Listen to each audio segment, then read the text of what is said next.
project, which was human motion detection by using motion history images and temporal templates.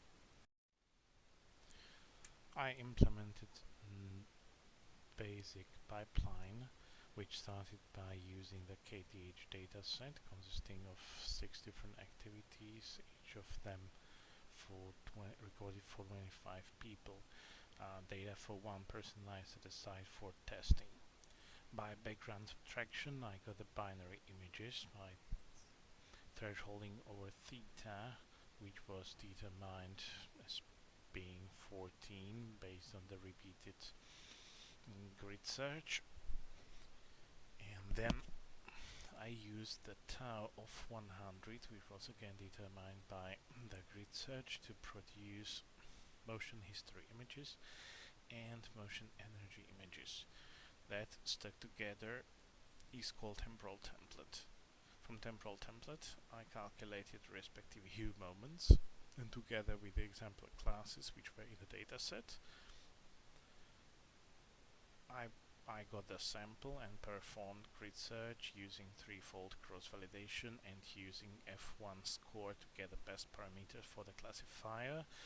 I took AdaBoost classifier with underlying decision trees, and I grid searched mostly for the maximal depth of the decision tree because that parameter determines overfitting or underfitting.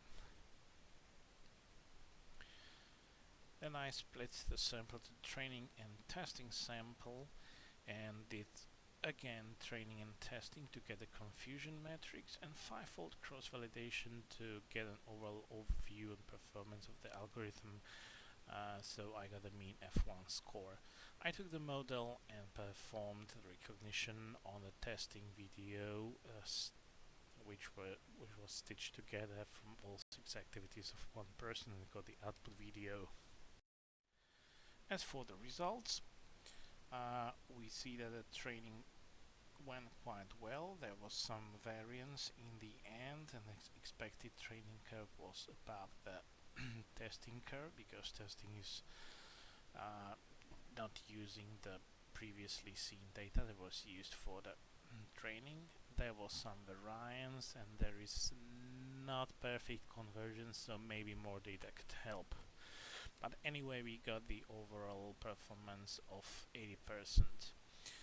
If we look at the confusion matrix, that provides us some detail, and hard cases like jogging, running, and walking, which are similar activities, yield worse results, while distinct activities like boxing, hand clapping, and hand waving got much better results.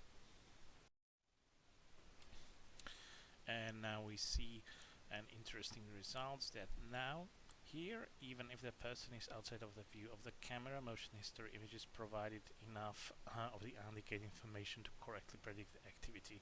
Here is misclassification because as we see, walking and jogging are similar. They are almost like mirror images of themselves. Thank you.